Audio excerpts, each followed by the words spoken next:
Ladies and gentlemen, welcome back. It's time for match number 3 of the day. We have Vortex for Epsilon going up against our G Fuel key player matchup here from Cloud9. It's Priesta.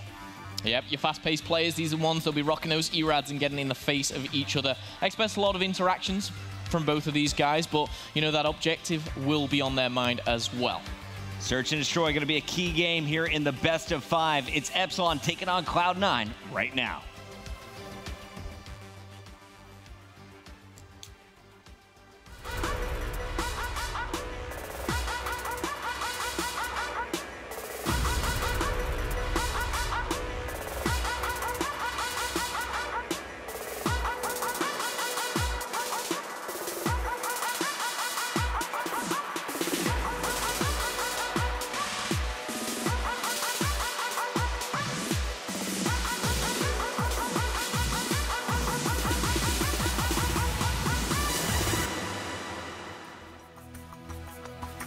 It's time. Epsilon trying to get a big win on day number 1. They're going to be going up against Cloud9, who just got 3-0'd by Optic Gaming. And before we get to this match, I want to talk to you a little bit about this Epsilon team, Momo. They're definitely the number 2 squad from the EU, in my opinion. Red Reserve, they showed us what they could do last week, but it was Epsilon really threatening Splice back at the Anaheim Open. It really was. You know, Epsilon were, top 3 in Anaheim first for a lot of those players. You know, then they go ahead, they win Sheffield. Splice obviously taking a little bit of a break there. But this team has had such good success in the past coming months. I think they've kind of gone into this with, the momentum, the hype. And speaking to the likes of Josh, over the past couple of weeks, they've been out here, obviously training and boot camping. They were like, I think this week we could, go 1-on-1 against Optic, and then we should win all our other maps as well. They were thinking of 5-1, maybe top this pool. With the plays that they've been making recently, it wouldn't have surprised me. But that first game against Envy, that kind of shook everyone. Now, just like Millennium did in Stage 1, Epsilon came a week early. They've been grinding, they've been practicing, scrimming a lot of the teams. I talked to Josh upstairs. He said, honestly, we've just been getting smoked in the scrims. We had no idea the American connections were this crazy. It all depends on who you're playing and how far away they are from your location. But he said that they struggled online. They're here on land, but they struggled in their first match against Envious. How do they rate the ship now against Cloud9? The funny thing is about Epsilon is last time, they were here, they lost every single game that they played first in the day. So day 1, 2, and 3, they lost the first one, then kind of tried to crawl their way back in. So it wouldn't surprise me if they've gone away, had a talk about it, and corrected a few of their issues. They've got a good map set to start with. I think their map 1 and 2 are good. If it goes the distance, I feel Cloud9 can take over. So I think Epsilon, what they need to do, they need to close it fast, and they need to get some momentum back, and also get hype. They need Josh getting loud. Coming into the series, we're going to see Hardpoint game number 1. The map is going to be Breakout, and as you take a look at the leaderboard from today so far, Dave, he tops all players, a 1.2, 73 seconds of hill time as well, and quite a few defends throughout his time in Call of Duty. We'll see what Dave brings to the table here as we load up our first map in the best of 5. We highlighted Dave, but Vortex was the guy in our G Fuel key player matchup. What does Vortex bring to the team? What's this guy's role? Vortex is that fast kind of aggressive player. He's very, what's the word? He's versatile. He can kind of do everything at each point on every game mode, but he's been doing really, really well online. Speaking to Dave both, outside the game, but also kind of an interview kind of situation, he was saying, I'm watching Vortex. Vortex has been playing great. I want him to do it online. I will say, against Envious, he wasn't kind of that star player. I looked at Hawkey. Dave had his moments as well. Josh was kind of pretty mediocre. But Vortex, I felt, kind of was a little bit behind. So this match, I hope he kind of steps it up and going into this one, obviously, as your key player matchup. And if you watched Anaheim, you saw Josh, who was kind of the X factor for his squad. When you see Josh topping the leaderboard or +8, +10, you know it's a guaranteed victory for Epsilon. On the other side, I'm expecting a big game out of Pat Price. If Cloud9 wants to win on day number 1, they need more out of Pat. We saw flashes of brilliance from Assault in their hardpoint on Retaliation. Priesta had some moments. Exotic even showed you what he can do in the uplink. But I think we're going to need a big game from Aches. Can he make it happen here on a map like Breakout? Yeah, I think the thing with Aches is the confidence. And I've known Aches now 5, 6, 7 years, and he's always been the same when it comes against European squads. He almost is like, these EU squads, they've got nothing on us. And, I will say for the majority of that time, they didn't. However, I think he needs to give Epsilon a little bit more respect. And if he does, I actually think he'll play a lot better alongside these boys. It's the veterans Aches for Cloud9. On the other side, it's Josh for Epsilon, your in-game leaders. Vortex, your Star Slayers, the lookout for Priesta from Cloud9. On the other side, young Dave has been a wrecking ball throughout the stages. Aches opening things up pretty well, though, working alongside Assault. A 2-0 streak as he finds Vortex, make it 3 now. Okay, well, Epsilon, they just played this map. They were 7-0 after Dallas on this map. They lost it to Envy. Is it going to be 2 back-to-back? That's the important question for me. They were very poor on Central Rooftop. They lost the rotation to Cell Block, and they got broke on Commissary. We'll see how it plays out, but so far, Cloud9 dominating the rooftop. Aches staying alive, playing for these streaks. And he is going to lock them in with this kill on Josh. One more. And as well as a hard point grab, and he should be unlocking his score streaks. We're going to see the Trinity Rockets about a kill away. He's going to find a player on the wall run. And excuse me, that was actually Exotic locking it in. So Showers is watched. You have the wall run. The flank is going to be coming in from player number 1. Watch out for Dave. He's going to be the key player in this next gunfight. This is the exact same as Envy. A very, very poor start for Epsilon. However, Aches, 6-0. He needs to play for these streaks. We've got Grave, we've got Commissary, where the likes of Trinity Rocket, that's game-changing. He's going to pick up the kill. He finds both those streaks. He's also in the hard point. This is a perfect play from Patrick Price. Now, Dave has lost his first battle. Josh won his, and Hawkeye is going to get found. But Epsilon, they have no answer here on the cell block. No one in position to break. You see Aches gets fully streaked out. A fantastic 8-0 start before he's finally cut down. 3 kills now for Cloud9 in the feed until Dave gets a 2-piece. One-on-one, it's Priesta versus Dave, and Priesta is going to lock in the final 15 seconds. Well, you just look at the scoreboard there, and I hate to bring stats into it this early, but we've got 1-6, 1-6, 1-5 for Epsilon. Dave's got 7 kills. You know, he's 7-3. He's using the MV4, but they've got, what, 5 points as a total? This does happen on Breakout. However, this is not the Epsilon we know and love. And look at Exotic. He is baiting 4 Epsilon players into him, picks up 2. Finally, Josh is going to pick up the kill, and Epsilon will take control of the caves. But nice job by Exotic to slow things down. Now you see the bombardment being called in from Aches. And Aches will find Josh. 3 players still defending. Here comes Aches to take him down. He's cleaned up. Exotic trying to answer back against Hawkeye, but it's Dave with 2 and a clean sweep there for Epsilon to retain control. Dave is 11-4, but this cannot be won by 1 player here. They have got control of Graveyard, and this is deja vu for me. This is the exact same as Envy. The one thing that Epsilon did great against Envy was they backed off. They got that Commissary rotation, and you can see number 2, Josh, is almost setting up for that, but they can't give these last points away.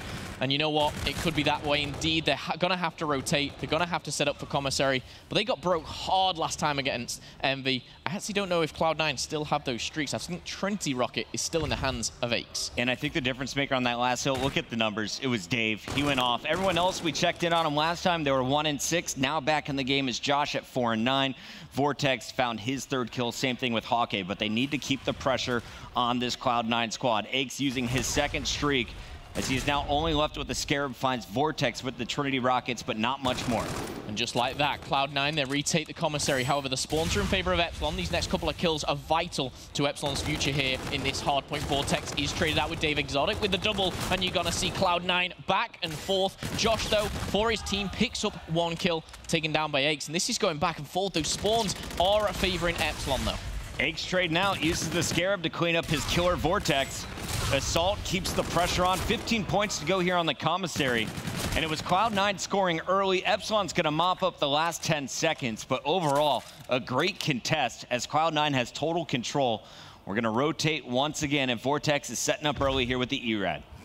Vortex has been so strong for these guys online. He's currently 5-11, not the start that he wanted. He's going to slide in, try and take down 8. He is going to do so with Josh picking up the double. A good start, and this could be maybe something that they can take away. They've been very poor on a total of 4 rotations on this map now of Central Rooftop. I'd like to see them gather a couple of points and set up for that rotation better. I've never heard Vortex get loud before, but after his 3rd kill on this streak, he is making some noise. Josh starting to get lit up on the main stage as well. You're going to see Josh finding the kill on Priesta, makes the call-outs. Dave is saying they're coming from the left. Josh is going to know they're there, but the kill is going to be scored by Assault. Aches jumping into the hard point. 20 points still remain here on this hill, and Cloud9 will be the first to break 100. As I say it, Aches gets out of the hill and cleaned up by Hawkeye. Epsilon holds here.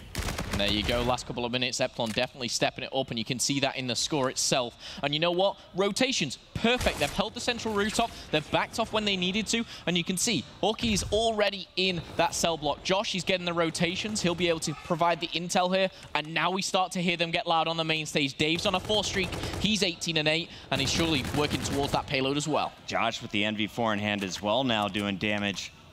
And I'm so impressed by the way Epsilon turned it around after the first 2 hills. Everyone -5 or more.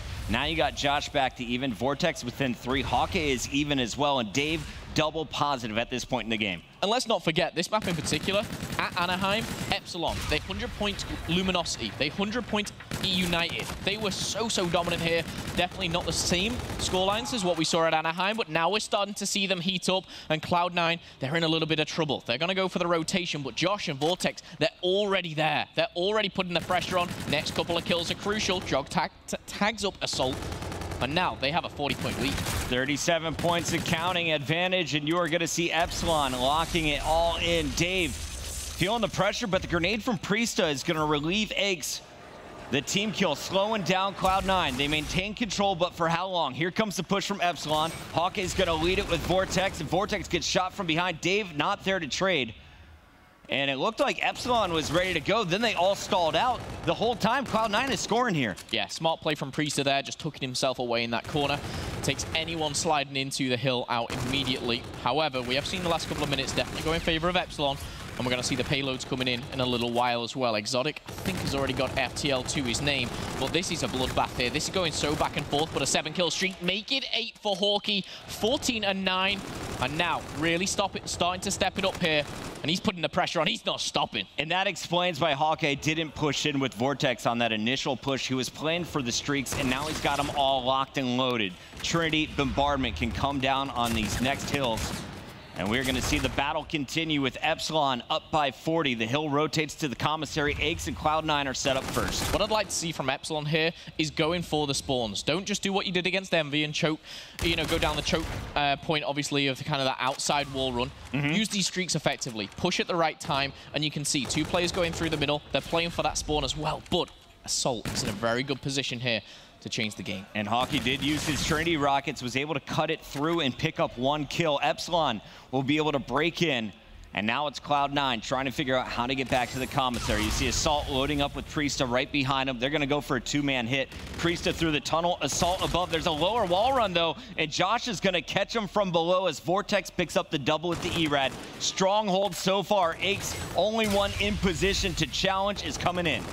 Epsilon, they started slow, but it's not about how you start, it's how you finish. 10 seconds left on the commissary, and they're looking to take every single point here, but still, they're being challenged, and Josh is making light work of that, now on a 4-kill streak for him, and definitely back in the game. 60 points lead, and I will say, the kill difference between these 2 teams is not much at all. Keep your eyes on the payloads as well as this game continues. Vortex has his ready to pop. Dave has a camo ready for Epsilon. Woo!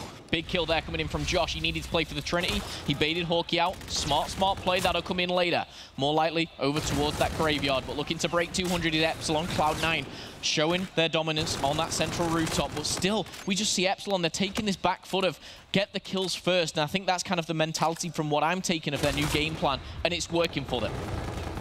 Cloud9 unable to challenge here on our central rooftop. It is all Epsilon, forcing them back at range with the NV4. Finally a pick. Assault and Exotic going to pick up your first 2 kills, and no one will be scoring the final 10 seconds. Everyone knows how important this next hard point is at the cell block. Vortex, he's popped out the ERAD here. He's got the FTL, but trying to make that second entry kill. He will be following up there, but the Trinity rockets are coming in. I'm not sure if that's actually going to be able to pick up anyone here, as we do see Cloud9 cluster inside the hard point.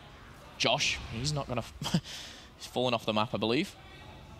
And Vortex just taking his time. This is the right play to do so. He needs to wait for his teammates. Dave makes the entry. Vortex makes the second, and there we go. We have a clean sweep for Epsilon. Wow. They take the cell blocks just like that. And now they've got 35 seconds to try and put Cloud9 to bed. And that was all patience that paid off there. Like you said, Dave gets the first kill, and then Vortex cleans up the other three. Priesta from the back end is going to take down Vortex. Kills being traded back and forth. Exotic coming out on top of this one. That's a really strong break from Cloud9. They give those last 20 seconds to Epsilon. It's almost game over. However, it is about these last 15, and we're going to see Exotic close them out. You've got to rotate to Grave, and I think we've still got a couple of score streaks in the favor of Epsilon. Vortex, he's got the Scarab. I believe Josh may have the Trinity. In fact, no, he used that on the cell block. Big kill from Exotic on Josh in the back. It could have been Epsilon threatening on the last hard point. Instead, Cloud9 brings themselves back in this game. 30 points separating the two squads, but Epsilon, they're now just 28 points away. Kills going back and forth, Momo. Dave making a triple there, breaking into, obviously, the building. Such a big play. He's also got his payload. Reactive is close for Priester. He picks up a couple of kills, and it could change the game. Aches with the Centurion, and you... Oh, no. That's not... Oh. Straight to the face, blows up his teammate, and Dave is going to punish Aches and Assault. Dave now on a 6 streak is 1 away from a bombardment to close out game number 1. They're 3 points away, and Dave's not going to let anyone from Cloud9 near. 250-192. What a comeback from Epsilon after that first rotation. I don't know how they're starting so slow. It's not like Epsilon. This is not kind of what we saw when they played a United, not what we saw when we saw them go up against LG at Anaheim. For the first 3 minutes, I was worried for Epsilon. I was thinking this was their best map statistically going into the weekend, undefeated since Dallas. You know, we could be seeing back-to-back losses, but Dave stepped it up for me very, very big. But the rest of the squad also kind of stepping up. The one player that I saw kind of just step behind was Priester, and we've had kind of both of us actually looking at this guy. So much talent, but he is that kind of fast-paced ERAD player. The map doesn't really suit him as much. Of course, that second hard point will be Scorch. If we see it go to that, that is Cloud9's best hard point. And think about that patient play we saw from Vortex. Everyone taking time to shine in game number 1 here from Epsilon.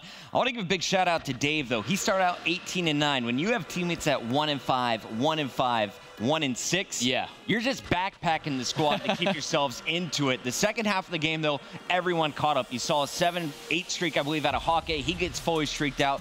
Josh earns some Trinity Rockets. And then, of course, Dave, to close out the game, earns a bombardment for the second time. So great job for everyone to take turns. And I wonder, is this an issue with Cloud9 not recognizing that players are heating up and going on long streaks? I mean, they started very strong, Cloud9. I don't think it was them necessarily slowing down. It was the way Epsilon just kind of played it so efficiently. And we say on the desk all the time, especially in the previous series, was so many people were dying one-off streaks. But Epsilon, every time they were 100 off Trinity, they were sitting back, they were baiting for their team, and they played it so well. And I don't think I saw them fail to get their score streaks when they were close to it.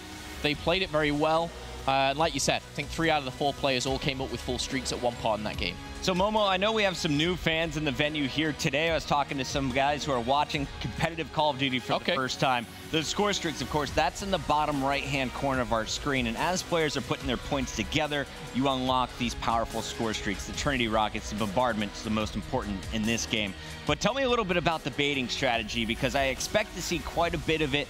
At least some quick trades coming in here for Search and Destroy. Yeah, prime example is Search and Destroy, but we call it kind of baiting and switching. The reason is, when you've got that teammate, you know, right next to you, if you're 1 kill away from score streaks, you're going to use that player to draw all the attention to him. You're then going to nip in, pick up that kill.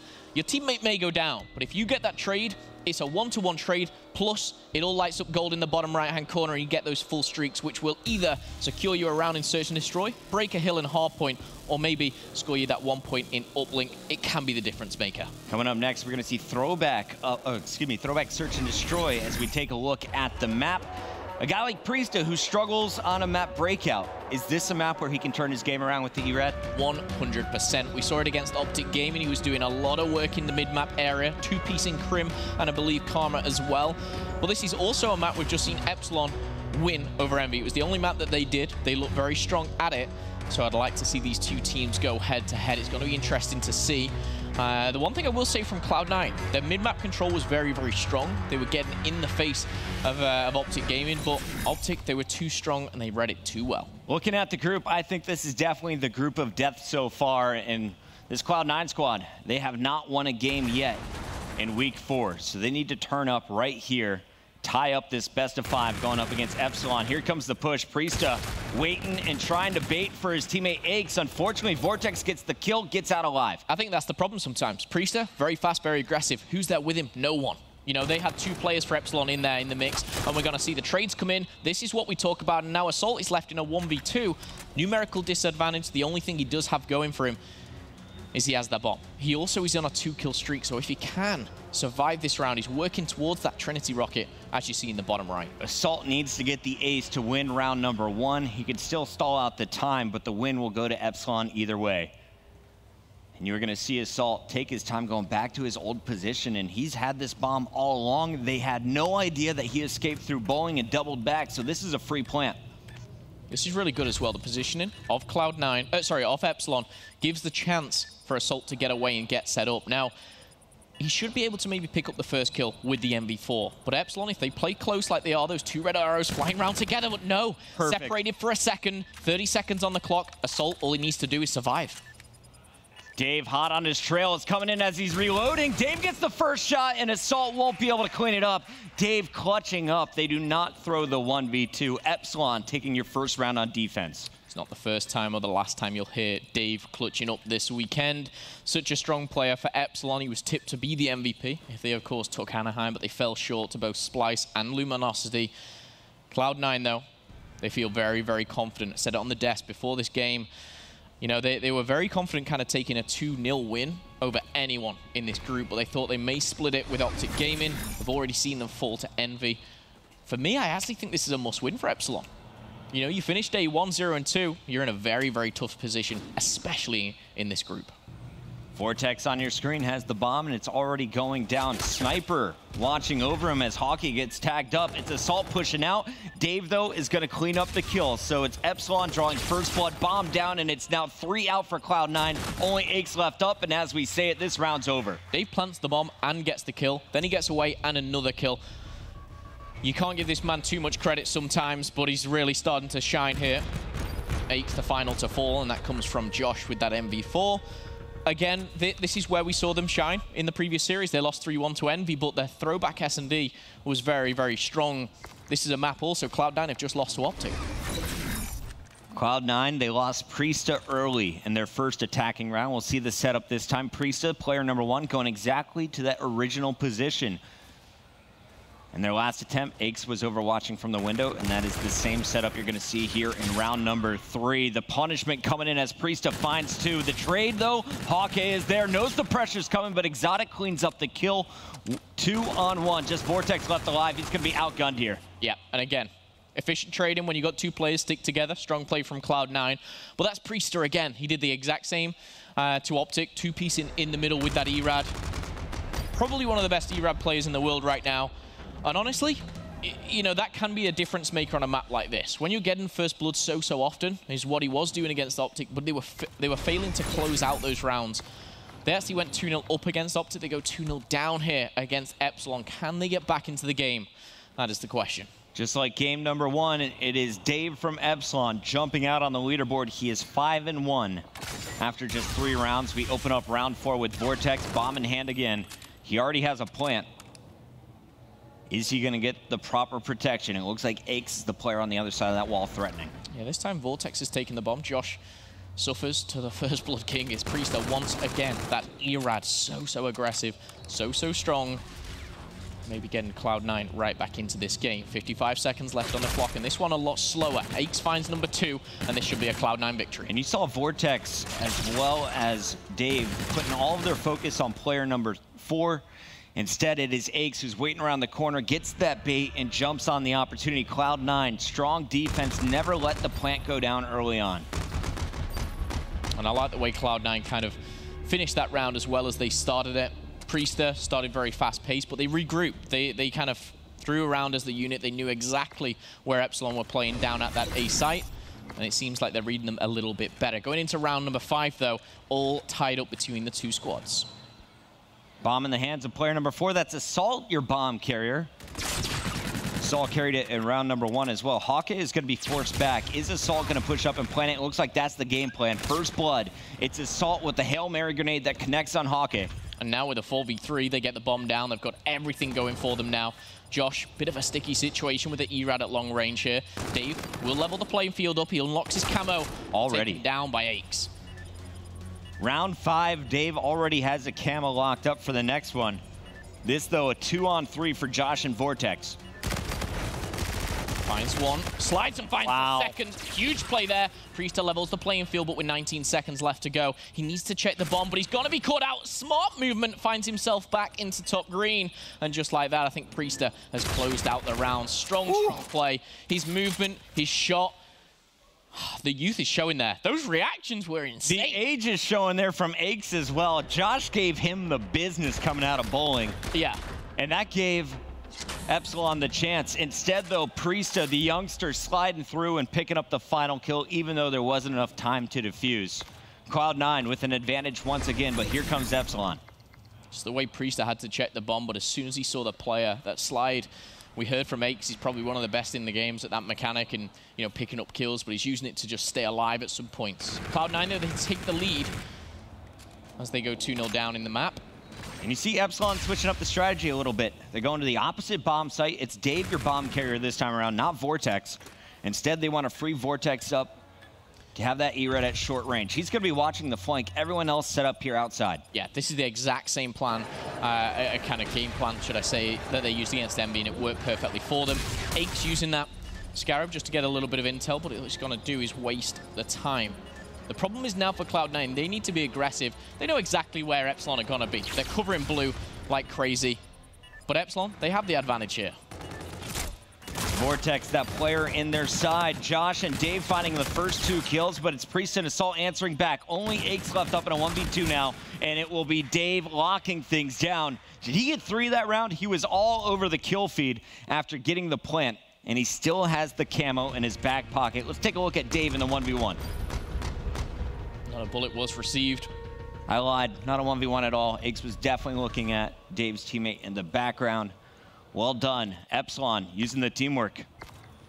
Strong stuff from Epsilon. Can they go 2 for 2 on Search and Destroy? They're 3-3 at the moment. We do see Dave with the camo, like you said, Puckett. And this time he's going a little bit rogue on his own. But we've seen Cloud9 time and time again. They've had this A-bomb site in mind. Priester is getting up close and personal, having that reactive armor available. Josh is going to get another first pick here for Epsilon. And it's going to be on Aches. So Priesta, with kinetic available, could be a superhero. But this is going to be a tough round for Cloud9. Looking for that first pick to answer things and tie it all up. Josh, though, there for the trade. Epsilon keeps their man advantage. Yeah, really strong trade, and we see Dave. He's totaling the whole kills of his other teammates combined, 10 and 3 right now. Assault finds Hawkey. Josh actually is going to go down to the double of Assault. And now Dave in a very difficult position, but he makes it a strong one. A 2v1, he uses the camo as well, but it might have just been heard. We do see Exotic. He finds the corner. No.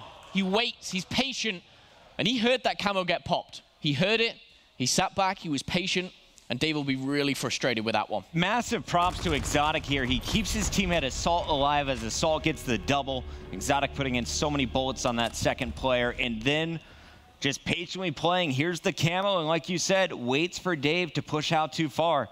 Finds the final kill, and it's Cloud9 now with the advantage here in game number 2. Can they tie up the best-of-5 series? Priesta still has that kinetic. Assault has unlocked his payload as well. Camo play, which I would say was smart from Dave, but they're going for the same game plan. Get the bomb down, and usually they take it all the way back, but Assault's used the camo aggressively here on the defense. Priest is tagging one up as well, and just like that, Josh left in a 1v4.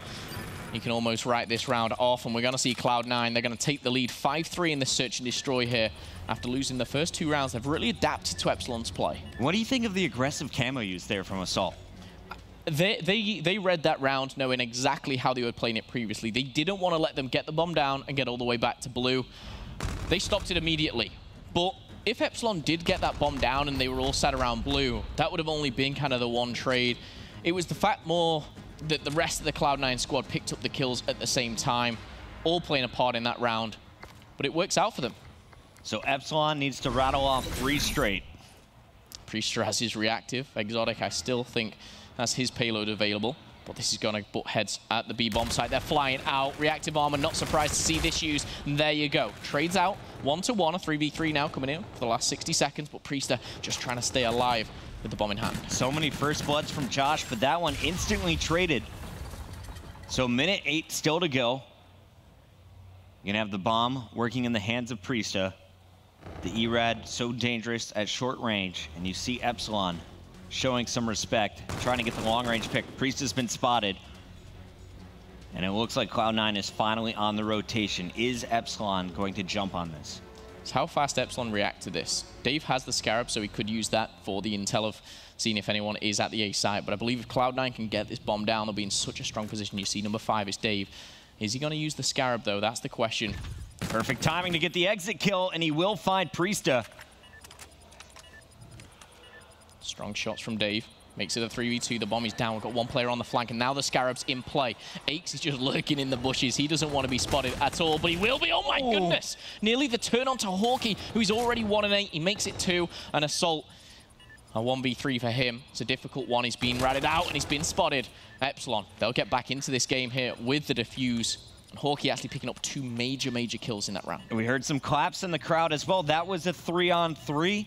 Epsilon plays it perfectly, doesn't drop a man. And it all started with Dave getting the exit kill on Priester. Yeah, that kill was so important, and so many people will tag them up but not finish them off. And him just kind of not missing a bullet onto that player, planted the bomb. It made him have the numerical advantage, and he could push, he could be aggressive, use the Scarab. But they're definitely not out of it just yet. 5-4, of course, still to Cloud9. And all those payloads have been burned, except Exotic. I'm feeling around 11, Momo. It's incoming. Looking. Josh, he's 1 kill away from unlocking his payload, and we're going to see Aches spotting out 2 players but backing down. A very passive Cloud9 here. It's going to be Vortex with bomb in hand, and Epsilon is definitely looking for this first blood. It's Josh on the hunt. He has so many first bloods already in the game. This is very ballsy from Josh. You know, he's kind of the captain of this squad, and he's taking it into his own hands here to get behind enemy lines.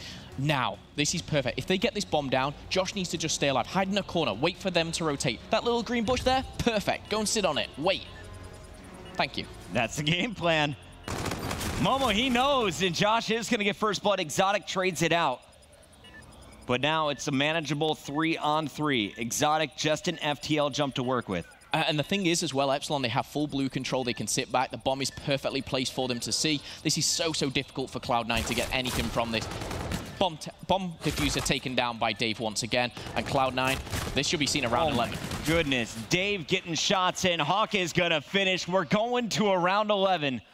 But I believe there's still kinetic available for Priester. Let's take a look at this final kill. 3 players from Epsilon getting involved as Vortex gets credit. Fantastic patience being shown in the last 2 rounds. Could it be the nail in the coffin here? Cloud9, they win this round. They're back in the series 1-1. They lose it. They've choked a 5-3 lead. They're 2-0 down. Josh actually has his payload. FTL for Exotic. Josh, I believe, has the same. I could be wrong, though. And Priester did use his kinetic, excuse me, on that last round. So Josh has got reactive armor. So again, Josh is the game-changing player in round 11. Will Josh be able to use his body armor? He has the ERAD if any Cloud9 members come and push him. Priester known for challenging in the window. Is he going to make the move? Priester, number 1 on your map, is about to get found. Josh with another first blood here in round 11. Epsilon, 3 more kills. Make it 2 more. Reactive armor used for the second kill. He knows one's always looking at the bus. He can't make it 3 as Assault takes damage, but he's going to call it out to Vortex. Exotic's coming for the backup. A 2v3 is going to be spotted and sliding out. Now a 1v2. Wow. Epsilon claw it back. And just like that, Pookie, you asked before the series, you know, to kind of explain the baiting of your teammates. Josh had that reactive, and the way they slid to mid-map, they did it as a pair. They picked up 1. It was always the intention that, you know, if one of us goes down, we're trading this out, and I've got reactive. You're always going to have the advantage. Cloud9, though, they're going to be very frustrated with that loss. You look at game number 1, it's Cloud9 with a nice 30-point advantage after the first round of rotations in hardpoint here in Search and Destroy. They were on match point for the final 3 rounds, and it's all Epsilon stealing the win 6-5. Epsilon 2-0 as we go into game 3. We'll find out, can they close out with a clean sweep?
I've really just always had an eye for talent for these, guys coming up and trying to catch that break. We need that fast-paced slaying style, and that's what Priesta really brings. He really calls us out on the bad plays and the wrong plays that we do, so just playing, he just makes us better. Being able to see what they're good at and noticing their really strong suits, I think I can help them kind of escalate it to the next level. Aches knows what he's talking about, so I knew if I just learned from Aches that my game just individually would be 10 times better than it is. We've been teaming for about 2 months, and I already tell I play a lot better. I play a lot more team orientated. I kind of took his role and kind of helped him be more of a support, understanding player, because he has the ability, right? And he's done probably one of the best jobs at changing into that role that I think any player I've ever helped bring up before. I can't take too much credit. They were both beasts. I just kind of helped them realize their potential, and I think they're showing it really well. When Aches gets excited and when he gets into it, he starts yelling, and that drives me. So when I hear Aches start yelling and say, "Yo, John, get that 2-piece," I'm getting that 2-piece, it just makes me want to try so much harder. They have the ability. They just need to have the confidence, and I think they just need a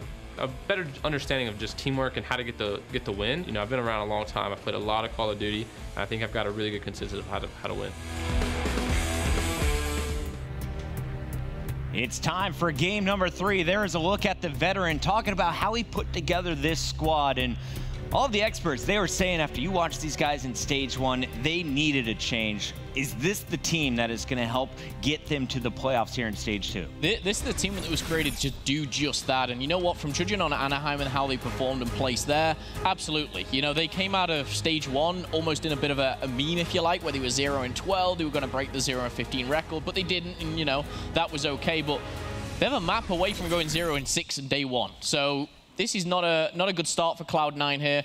Reverse sweep, obviously, definitely potential to still come off, but Epsilon, they're looking stronger in game number 2. And keep in mind how important these tiebreakers are. If teams have the same record at the end of our 3 days of competition, it's going to go to a head-to-head, and if there's multiple teams involved, you're going to see a map count difference being used to break our ties. So far, Epsilon, a slow start. At least they get a win against Envy. Here, they're now up 2-0 over Cloud9, trying to finish their day strong. But this would be devastating for C9 to open up 0-6. Yeah, I mean, it's stating the obvious, but, it is literally the worst start you can have. Day 1, 2 losses, 0-6.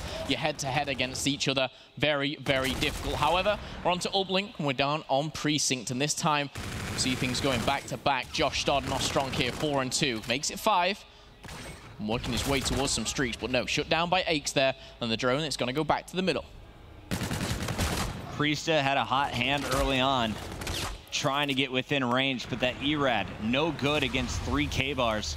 And he is trying to find a way in. Going to be picked off by a flying Dave.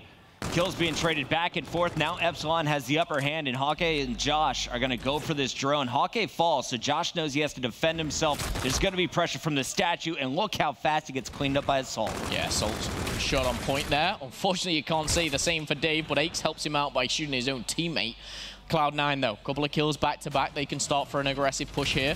Maybe a 1-point play on the cards, but with 2 players falling down, they'll be going for this dunk, and that's going to be straight in for the first 2-point play of the game. And look at the spawns that you're getting. Everyone in that back alley. Assault still has them trapped. The drone is being rallied, but with Assault down, this is going to be so tough. Priesta going for the Hail Mary up and over, not going to connect. 2-0 though, Cloud9 with the lead, and they showed you just how quickly they can pounce. If they get 3 down, if they get you spawning in that back alley, they can run drone after drone into your base. Very strong start here from Cloud9, both in the slaying side and, of course, those first 2 points. Dave trying to do some work in the middle, but back and forth, he's going to confuse him a little bit, and the kill's going definitely in Cloud9 favor until Hawkeye and Vortex, they do change that, and 1 shot away. Exotic still alive somehow. We've just seen him in that piece, and now he's got a 4-piece to his name. And let's stay on board with Exotic here. That's not going to last long. Dave says no, boys. Priesta and Exotic shut down on the push. Now it's Epsilon pushing out of their base, but Aches trying to keep them contained. He's staying on the statue. Now he has 2 more players that just respawned coming into support. Priesta should be the player pushing in for the drone. He's going to grab it. Here comes C9. And this is a prime example of 2 teams that, are pretty close to each other in the slaying side and gun skill-wise of just going head-to-head. That is a 1-point play that should have gone in. Josh, though, picks up the 2-piece, and Epsilon, they'll survive with only a 2-0 deficit as Dave rekindles that drone. He's going to be trying to put a push for his team on the cards. However, Vortex, Josh, and Hawkeye all going down. Dave has no choice but to try and put a few kills on the board. And the first will be Priester. Not the easiest of a shot, but a shot you expect Exotic to make. So this score being just 2-0, a bit troubling if you're a Cloud9 fan. Exotic, though, I will give him credit. He defended the base well. Now, though, it's Dave coming behind Assault, and Exotic finds the two-piece. You have 3 members all linked up, but the drone's going the opposite way. Look at the fast reactions we're seeing from Cloud9, passing that drone up and throwing it through. And that was just uncontested. The kills went in favor of Epsilon. Cloud9, or the one player in particular, just picked up the drone, ran and threw. There was nothing contesting him. Really shouldn't happen like that. And Epsilon now a 3-0 down, even though they started to pick it up in the slaying department here. Drone very, very close to their base. Aches could find himself with a 1-point play in his hands. Josh and Hawkeye combining to take that down. And we're going to see this stay at 3-0. 60 seconds left on the clock in the first half. Good defensive stand coming off the respawn there was Epsilon, but they have 50 seconds left, and they need to have at least one successful attack here in our first half. Exotic from the window, shutting down the push again. Josh and Hawkeye silenced. Assault in the feed with Priesta. That's 4 down for Epsilon. They're spawning up top at the ticketing booth, but this should be at least a 1. The dunk will go through from Assault, and this is a 5-0 game with 30 more seconds to score for Cloud9. You've got Exotic going 18, make it 19-9 now. Another 3-kill streak for him. He is slaying Epsilon single-handedly. Oh, no. Another double makes it 5. He's hit 20 kills already. Some players still on single digits. You see the drone still moving from Aches. Vortex trying to chase him down. And Aches is going to pick up the beatdown on Dave. So this is another score. If Aches can round the corner, it's a 1-point play. Shots coming in. Aches surviving. Assault gets the clear. And with 2 seconds left in our first half, Aches makes it a 6-0 Cloud9 advantage. Smart play coming in from Aches there. Full trust put in the hands of Assault. He said, you know, you could almost read his mind there. It was just saying, Assault, I'm trusting you to get this kill. If you don't, you know, we die, nothing happens. If you do, I'm going to make that 1-point play, and that could be the difference maker. Yes, they're, you know, very heavily in the lead here, but Epsilon, they're going to their more preferred side. And Epsilon was getting a little loud in game number 1 when they were scoring the kills. This game, they've been pretty silent on the main stage. Exotic has been an issue. Positive 10 coming into the second half, and he is going to be shut down early. Assault up in the window, though, trying to hold his ground. Hawkeye with the team kill on Davis, going to slow Epsilon down, but this is still a 2-point opportunity. 1 defender to beat. It's only Exotic there on the back end. Josh is going to find him. Here comes the flood. Yep, trades come in again, and the drone carrier still alive. Maybe the beatdown can come in, but Priester denies that one. And for me, again, bit of a sloppy play there from Epsilon. I would have liked to see a little bit more patience going for the kills before just trying to rush home that first point. You either got to go faster or you got to slow it down. They were somewhere in the middle and just too many reinforcements to stop their pace. You're going to see Exotic finding 2 more. A 3rd kill almost picked up on Josh. The slide going to score for the Epsilon player. Cloud9, though, still with the man advantage, and Assault is going to be working behind Aches. And this is perfect for Cloud9. All their objective for this second side is wear that time down. Trade the kills. You don't need to add anything to it just yet, but you're working towards those payloads. We've got obviously camo for the hands in the hands of Assault, Exotic with the FTL. And the more time goes by, the better for Cloud9. I'm trying to think of Epsilon scoring opportunities. That last push was really their first time getting into Cloud9's base. Yeah. Hawkeye trying to figure out a route. There goes the toss. Interception is there. It's Assault tossing it away, as Cloud9 stays perfect on defense so far. 3 minutes, 20 seconds to go. This is still anyone's game, but Epsilon, they're bleeding out of time, Momo. Yeah, and Epsilon looked pretty poor, and that's a kind way of putting it against Envy in their uplink. You know, in this uplink as well, exactly the same. I think they've got a lot to work on. That not being intercepted again. I know interceptions, they look flashy, but on Infinite Warfare, it's a lot easier than you think. You've got the ability to kind of float. You know, you can really see that drone being thrown across a lot better. It doesn't have as much of an arch. 7-0 to Cloud9. Rightfully so, the better team is in the lead. And here comes Epsilon, player number 1, Dave, opening things up with that first kill. Is looking for more. Finds a second, but they need a 3rd. Hawkeye's going to find Exotic, but the drone is only going to drop in for 1. Josh stopped at the goal line for the dunk. The point is scored. It brings it back within a 3-possession game. But 2:30 left to work with here for Epsilon. Epsilon trying to go for the long route. pushing as a team. And yes, they do have some payloads. The beatdown coming in, but Hawkeye as well trading maybe a one-point play. The FTL play to himself. It's a one-man squad here as we see Vortex. I say that Hawkeye's picking up the kills behind him. But a very flashy play, to say the least. Nice to finally see that here in a Stage 2 game. Yeah. We've seen it online in scrims. Vortex getting the job done here in a live match. And you are seeing a 3-man stack from Epsilon at the statue. All 4 together now, and here comes the push. It's led by Josh, and Josh will be traded out by Vortex. Hawkeye's got overdrive. You know, the drone is in the hands of Dave. He's going to get shut down just then. And now the drone in limbo. No one able to pick it up. It's Vortex's turn, but he's tagged up. He's been spotted. He needs to survive. He resets the armor to get himself out of there. A 1-point potential, maybe, if he can get around this corner. Doesn't get the turn. No toss. Cloud9, they hold for now. 90 seconds left, and if Cloud9 can even score a 1-point play here, it's going to be devastating to Epsilon. And with the payloads available, they really should. Vortex does take down his own teammate. Camo used a nice clean 2 points for Cloud9. Looking strong here to get the first map win of this week, in fact. They already lost 3-0 to Optic Gaming. They're 2-0 down here to Epsilon. And again, they're going to try and extend the lead. A bit of a poor throw there. Could have made it double digits for Cloud9. But they'll remain on 9-3. We talked about how stiff the competition is here in our final week of group play. Priesta trying to lead Cloud9 to a 10-3 game. They're just moments away from taking their first game in the best of 5. Epsilon still in total control of the series, will be on match point. But Cloud9 showing some life here. This is what we expected, but I didn't expect Exotic to have to go off as well as he has here on Precinct. And this is a worry if you're Epsilon. The reason was exactly what I said at the start of the series, was you need to end the series 3-0 because you're going to go to a Scorch Hardpoint, Cloud9's best map on that mode, in fact, and you know, you then give all the momentum. If you lose that Hardpoint, if you're an Epsilon fan, get behind the boys here. The 13-3 is a bit of a bashing here on Uplink. We saw the same against Envious. Definitely need to go away and watch these VODs and try and work something out because their Uplink has been poor. Aches brought on Priesta and Exotic. You let go of Lacefield, you let go of Ricky. And Exotic proving his worth here in game number 3. Leads the way for Cloud9. Assault right behind him. But I felt like it was Exotic, the one making those big plays. He was getting the triples. He was staying alive in that center room, keeping the drone out of Epsilon's hands. And honestly, Epsilon very rarely got into Cloud9's base. In fact, they never made a real attempt in the first half. Yeah, and you know that from Exotic, hitting 20 kills before. Some players are hitting 9. Kills are not everything. You know, don't get that twisted. However, when you're playing Uplink, it's a very slay-heavy game mode. Generally speaking, and the percentages will show this, if you're out slaying your team by 10, 15 kills, it's very hard to lose that.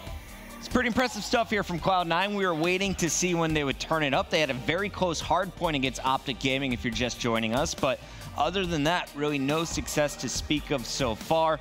Their uplink against Optic, yeah, they scored in the second half. They made it a little bit closer than it originally looked like it was going to be, but overall, Cloud9 is looking like the weakest of our 4 teams. If they can win this next hardpoint, they are right back in it. They could be closing out day 1, 1-1, and have a real shot at going to the playoffs at the end of this weekend. Yeah, and you know, both teams 0-1 right now. One team, staying the obvious again, has to finish 0-2. It will be a nightmare start if it is Cloud9. They've already lost 3-0. If they were to lose the hard point here, a 3-0 and a 3-1 loss, it's not a great start. Yes, we have seen comebacks, the likes of EG from stage 1, coming back from 2-0 down to taking their group in first position 4-2. Anything can happen. All these 4 teams here, the caliber at this stage 2, week 4 group play is absolutely insane. And both of these 2 squads fell just short. Well, Cloud9, they fell pretty far short. Their only win was over Mindfreak in stage 1. Epsilon, though, I remember seeing the heartbreak from Josh after watching how close they were in stage 1, seeing it just out of their control at the end as they did not make it into the $500,000 playoff bracket. This is a big weekend for them. Yeah, you got to feel for the guys because they kind of felt almost a little bit cheated out of it. And, you know, you're always going to have harder pools than others. That's the way it is always going to work out. Epsilon, they draw a very hard pool this time. Previously, they had the likes of Luminosity they had to get by. And, you know, they lost like a game 5 to them. It was a very, very kind of sour ending to their week. This is a team which everyone thought would be at the playoffs this time around. Of course, Epsilon, Splice, Red Reserve even stepping it up. Red Reserve don't make it. You know, we've got it from Europe, we've got Fnatic and Splice, which is actually double the amount of teams that made it last time. But of course, Epsilon, they're trying to make it triple. Europe is growing. They're taking over very slowly, but they're making moves, Momo. Just a little bit. I don't want to get ahead of myself. It would be pretty impressive if we saw 3 teams in the bracket. Well, one day. To do that, I mean, we've got to have Epsilon come top 2 in this group. They've got to overcome the likes of Envy, Optic, Cloud9. You know, they can come second, don't get me wrong, but it's a very, very tough pool. But this would be a great start for them to finish 3-1 against Cloud9. It would, of course, mean Cloud9 finished day 1 at 0-2. Optic Gaming showing their dominance already. We've got Optic Envy for the last game of the night. That should be an absolutely star-studded lineup on either squad. So talk to me about players. As Scorch is loading up right now, and as you see the initial fight. Priester. Why Priester? Priester is going to be that fast, very aggressive ERAD player, but look at Exotic. He's going to be right there with him. The problem is they've got to handle the likes of Hawkeye and Vortex. Those are the 4 players that I'm going to be keeping my eye on, but Priester already starting strong, 1-0. Trying to make it 2. He's going to tag him up, but he's not going to find anything. Exotic right there with him. He's going to find 3 and eventually go down, but my goodness, I cannot even follow what I'm watching. It's a laser light show. Everyone E-radding in the middle of the map. We just got laser beams bouncing off walls, and at the end of this fight, it looks like it's going to be Epsilon taking control. Still 22 points to go. Here comes Cloud9, and look at that feed. It just turned bright blue. And this is great for Cloud9 because now, with the 15 seconds, they can start to backtrack. Just find their way towards Turbine. These next set of kills are very important for Epsilon. Josh, a big 2-piece there. That's going to impact the next couple of kills. Make it 3, why don't you? Just slide around to Turbine. And that's actually such a big play here, because now Turbine fully in control of Cloud9, and this early on, there's no payloads, no score streaks to kind of rain fire onto Turbine. Vortex, always the SMG player for this squad, but you see the versatility from players like Josh and Dave. Josh with the K-bar, waiting for the push as Dave finds another 2-piece in the feed. And here comes the push. You're going to see Cloud9 slowly pinch it in, but Dave has plenty of time to get into position. So Cloud9, they're going to be running up against 3 reticles. Josh is going to be the closest player pushed up. And they did just find Vortex out floating in the middle of the map, so this is a little easier than it should have been. Dave, the last one up. No. He's going to find 3, but Exotic picks up the final kill, and it is Cloud9 with the break, but that was getting ugly for a moment. Yeah, it shouldn't have been that close. Dave miraculously finds 3 there as the trade's coming in. He's already started 8-4, and this is giving me kind of almost, you know, flashbacks to last year. You know, Epsilon, they were under previously a Fabi, and, you know, they were absolutely ridiculous. When we saw them on the likes of Evac and Rockinet VMPs, they were dominant. Obviously, a team change has changed. Josh has come in. That leadership have obviously brought great success to this squad. But they'll find themselves 20 points in the lead, going over to Hangar. We'll see if they can continue it. Cloud9 trying to pinch. They have 2 players on Skybridge. Down in the back, it's Assault threatening for the spawn control. And here comes the push. Only Dave left alive. He's down to 20% health, and Aches will put the final bullets in him. Cloud9 again with a clean break after a little bit of a threat coming in from Epsilon. Good trades coming in from Cloud9. Smartly played there, and now they're forcing Epsilon to go down through that doorway. A big choke point, bottlenecked if you like, and it just feeds Cloud9 not only the kills, but it'll be working to payload, score streaks. We're going to see the rotation over to Drill. We'll see 1 player, Vortex, already there, but Exotic, he's got other business to take care of as he finds double digits already. A player kind of, you know, that we've almost skipped over a little bit. Exotic, a member of this Cloud9 squad, really stepping it up here. And we saw Exotic at the very start of the year. If you guys remember back to the first event in Vegas, it was Exotic on this ALG squad. We saw his potential with that team, and then he kind of disappeared. He was bouncing around. We didn't see him on the main stage too often. Finds a home now with Aches and Assault on Cloud9. And he has been a monster. He came in with 10 kills after your first 3 minutes of play here on Scorch Hardpoint. And he's looking for number 12 now, going up in the 1v1, and he's going to win it, too, against Hawkeye. And that shows a versatile player. So strong in uplink with the K-bar, pulls out an ERAD and a hardpoint Scorch, and he's just laser-like, literally, as we see him hit 13 and 6 with a 2-point KD and more. He's really making a statement for Cloud9. The problem is for Epsilon, You drop this map, you go into a Game 5, a reverse sweep potential on the cards. Cloud9, the likes of Ake and his veterancy is really shining through right now. 33-point game, and Dave is going to get shut down. Ake's assault in the feed. And here comes Josh to contest. Josh finds one, Hawkeye trading as well, and it's such a fast-paced game when you get two teams with such aggressive SMGs all kind of pushing forward at once. It can look a little bit crazy, but right now, Cloud9, they've dominated here on the bridge hardpoint, and this time they should have rotation towards that turbine. The question is, can Epsilon break the bridge and push forward? That's 2 kills, which will help them. You see the slaying difference between the two squads right now. It's really Exotics +6 and Ake's now at +3. A bit surprising to see him doing so well here on Scorch. On the other side, Dave still dropping the biggest bombs for Epsilon. Who is going to heat up as this hardpoint continues? Last time we saw Hawkeye go on a streak. Josh finished with a streak of his own. You need one more guy in the feed. Currently, Hawkeye is the closest to even, but Josh and Vortex slacking behind. Yeah, this is difficult. I feel like Josh is almost just playing, you know, a couple of miles an hour slower than the rest of the players, and it's punishing him. He's 7 and 14 right now. It's not helping him. He's going to be caught out by his own spot there onto Turbine. But these last couple of plays, you can hear it. Hawkeye pulling out the pistol. Dave will take back, and I love this play from Vortex. He's getting aggressive. He can push this out, pick up a couple of kills. It can change the game now, but no, he's going to have to back off. He's taking damage. Assault does take him down. Assault finding the double, and just like that, there's 30 seconds on this Turbine. He's found the third as well. Epsilon got a little bit too aggressive. I like the idea the execution wasn't there. First, it was Vortex outgunned, then Hawkeye shot from behind when he tries to escape. Great pounce by Cloud9. And we're going to see, can they break the hangar once again? The final 12 seconds are going to be soaked up at the turbine.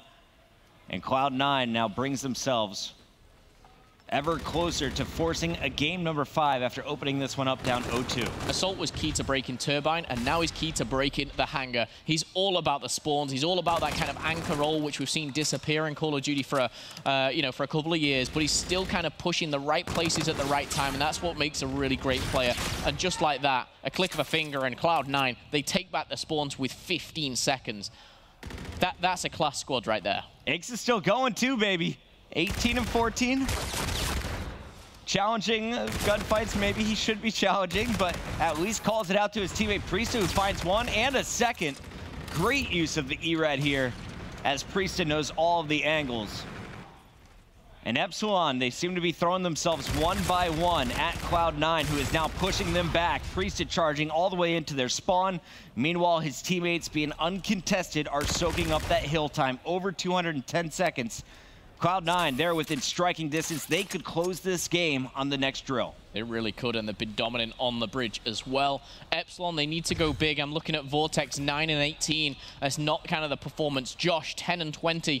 You got Hawkeye and Dave, they're going neutral. But every single player, if you like, put in a bit of a poor performance compared to what they were at Anaheim. Cloud9, they're really showing what they're worth here. And they've been practicing, they've been putting a lot of time in, and it's paid off for them so far. 20 points to go now for Cloud9. The camo about to be unlocked by Assault. And you're going to see the grenades, the pre-fire, all meeting Epsilon as they try and surge forward. One last push on this hill, and it's going to work. Epsilon going to clear house. Vortex picking up the final 2. And just in time, Cloud9 within 9 seconds of locking up game 4. Epsilon, they have their work cut out for them. This one is not over yet. But this bridge is going to be so difficult to keep Cloud9 out of. Oh, yeah, this is going to be, you know, near impossible here. Priest is already set up on it. They've been dominant the first 2 times over this. And you've got, what, an 80-point lead. Camos available. We're going to see Cloud9 edge this one out very, very shortly, if you're asking me. Epsilon, they get a clean sweep. They need to hold this bridge. You got to keep Assault dead. They just can't let one thing go wrong right now. They have to play it perfect, and they're definitely not out of the running yet. Look at this. This is 20 straight points on the bridge. Here come the kills, though. Vortex trading it back. It's Assault inside.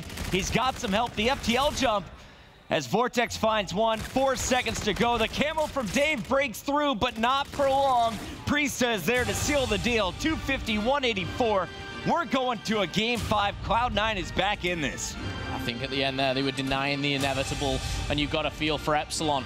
You know, yes, they had their best hardpoint game 1, they win it. Their S&D, they're 2 for 2 on, both on throwback. But this time, we're going to have to see a different map from them. Cloud9, a potential reverse sweep. It'd be a great way for them to end, obviously, day 1. It's kind of giving me flashbacks of when, you know, E6, day 2, they kind of reverse swept FaZe, I believe, and they kept themselves in the running. Obviously, we're not at that stage just yet, but Cloud9, they're showing why they are here and why they're a threat in this pool. I'm dragging a bit today. I got on a flight from San Diego this morning. We are here now, and Cloud9 just woke me up. This series, it's turning out to be a good one. You had the best map in hardpoint for Epsilon. They win that on Breakout. Now Cloud9 showing their strongest map. Scorch ties things up at 2-2. This one is going to go either way. Let us know on Twitter. Who do you think is going to take us? Tweet at COD World League. We got Game 5 coming your way after this.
We are back and already a Game 5. This is your final week of group play. We have Epsilon going up against Cloud9, and both of these teams kind of seen as dark horses or underdogs this weekend. Envy, they've had awful performances coming into this week, so some people are saying Epsilon, that's the squad that should lock up at least first or second place here, knowing that Cloud9 has been on and off this season as well. But Epsilon, they start off a hot 2-0.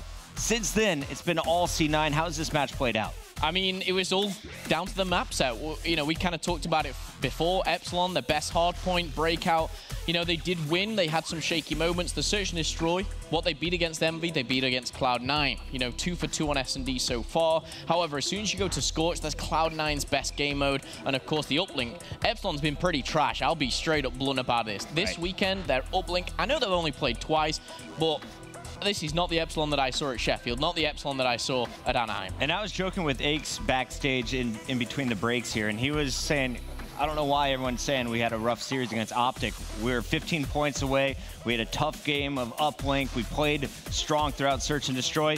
Cloud9, to be honest, they should be done with this series. This should be 3-1 because they were up 5-3 in that Search and Destroy on throwback against Epsilon.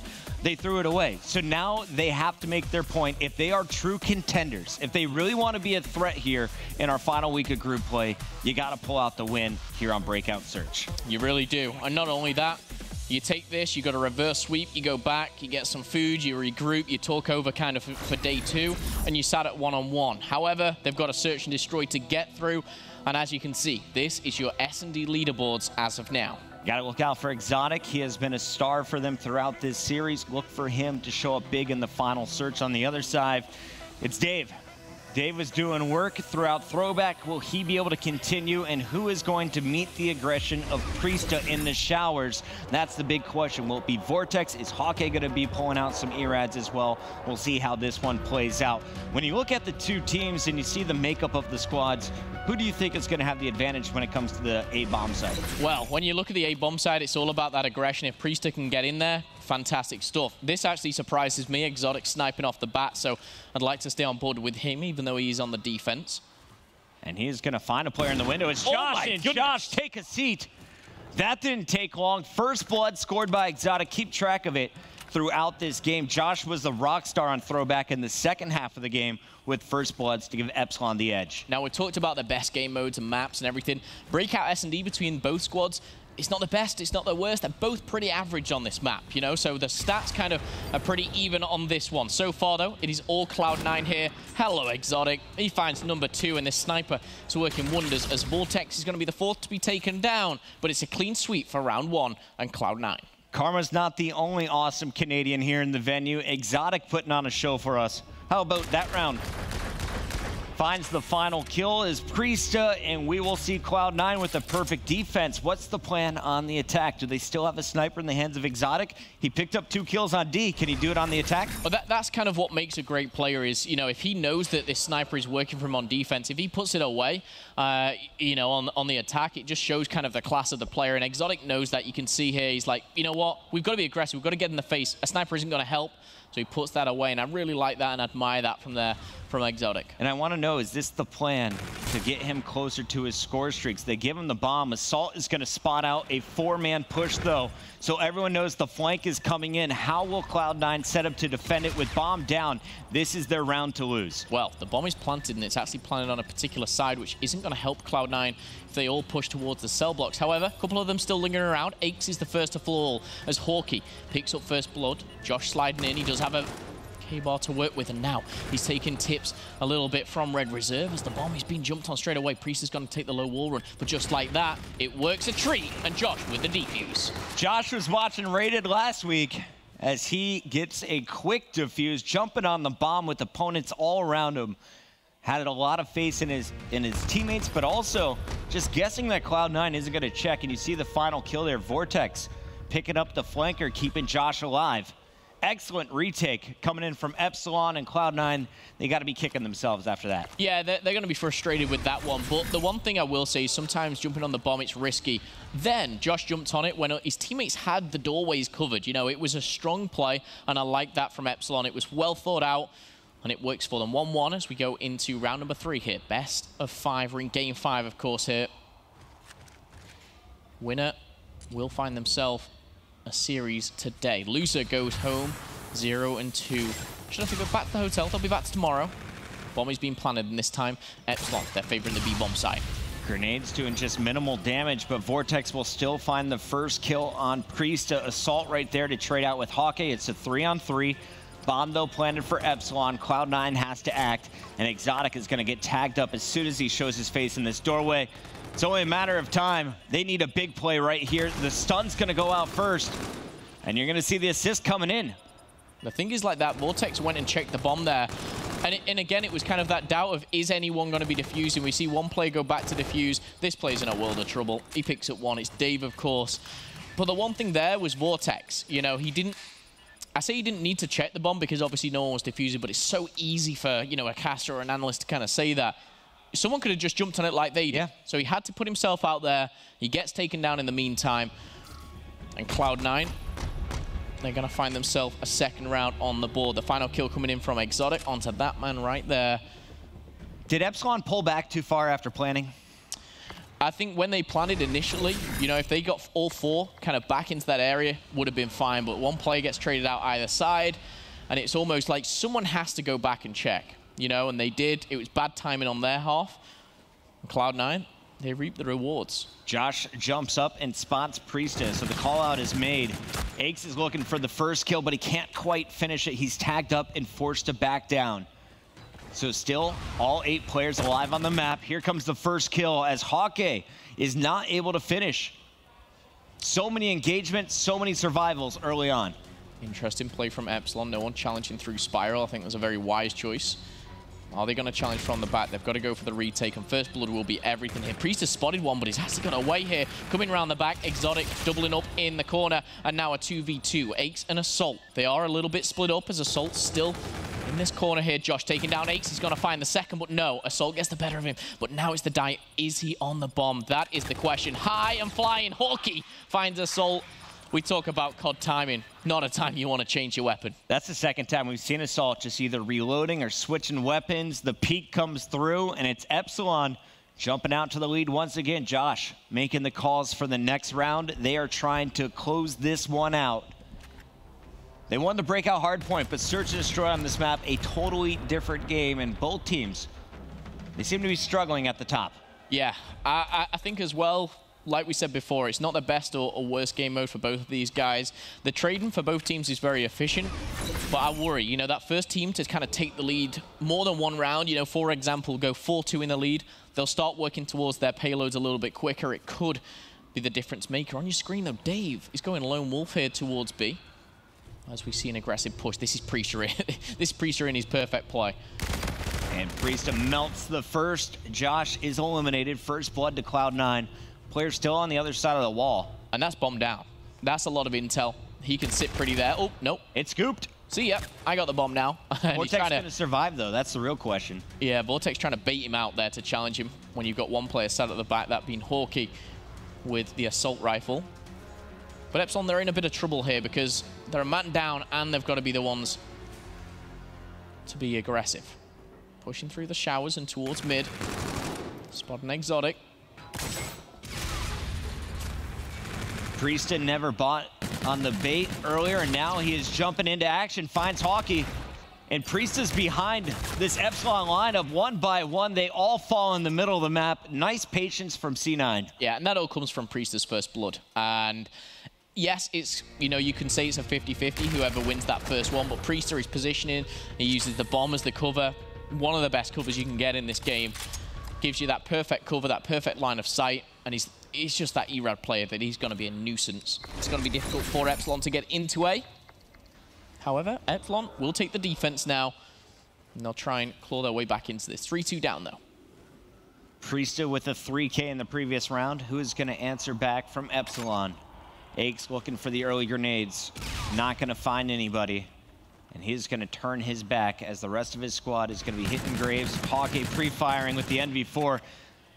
Get some body shots, but no kills quite yet. Vortex looking for the kill from above, trying to just spot out the push from Cloud9. Here they come. Epsilon gonna find one, but Assault is there to trade out 2 more. Yeah, and just like that, they're in a very favorable position now. A 3v2, bomb down. They need to just play their numbers. And look at this. All 3 of them charging at him. It could come back to bite them, though. Hawkeye finds one. He finds the second, and he's coming in behind. Cloud9, what are you doing? As we see Vortex and the boys celebrating that one. I saw the game plan. No they knew smile. the pinch was coming in. They knew it, and they kind of just went, look, we'll push, we'll get this one player.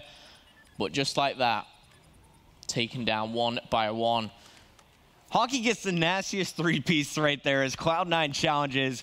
No emotion. He is locked in, focused, the player at the end. Vortex standing up and fist bumping actually pulls out his headphones. So we're going to take a momentary break to get him back into the action. Headsets on, round is ready to go. You see Josh making the calls. It is time for Epsilon to take the lead here in Game 5.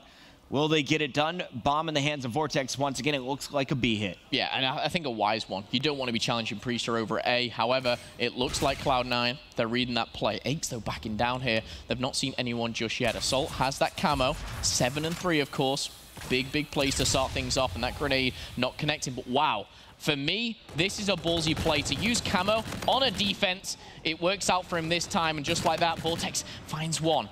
But usually that camo will be used when the bomb is down. This time, this is a round I feel that Cloud9 must win. They've invested a lot into this. Assault is playing so well, though. That was his 9th kill as he picks up number 2 in the round. Now the choice is down to Epsilon. Where do they go? They know Assault's still lingering around that bomb. Surely the camo will have been called out that it was used, so this is a very interesting play. They've just seen one cross as well. Epsilon, they're looking to go back to B if they get the bomb down. That's one thing that they have going for them. Well, the numerical disadvantage does favor Cloud9 heavily. Oh no, and Hockey turns just as the players are pushing upstairs. He's not going to see this coming. It's Aches making it a 1 versus 3 for Vortex. And the Epsilon player is dead to rights. Priesta comes up, smacks him in the mouth, and that round is all Cloud9's. They take the lead once again here. The final game, and it is Cloud9 just 2 away. Well, the camo plays off. The first 2-piece coming in from Assault really shows true. And we're going to see them take the lead once again. Now, you got to remember, game number 2 between these two squads, Cloud9, they were 5-3 up. They lose that 6-5. Yep. Now they're 4-3 up. Can they close the series out? Priesta with the ERAD on your screen, the fastest player. Going to try and break into these showers early. Right behind him is going to be the bomb carrier Exotic. They're looking for double trouble, and on the other side, 2 players are waiting. Josh waiting to pounce with Vortex. He's got a clear free entrance towards A, and questionable from Epsilon. They've given full site control. The problem is Vortex now.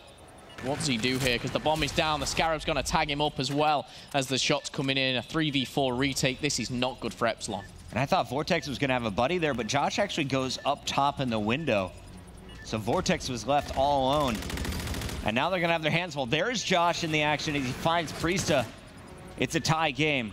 Cloud9 trying to hold on to Shower's control, and this is a big fight for Aches to win. Takes down Hockey. Assault's going to find Josh. Dave with the desperation play. It's Cloud9 jumping up 5-3 once ago. Can they finish this time? I've been in this position. Surely they've learned from the mistakes. Again, kind of that first blood really showing how important it is. Aches going big in the showers as well. He's going to clean up Dave for the final kill. No defuse this time.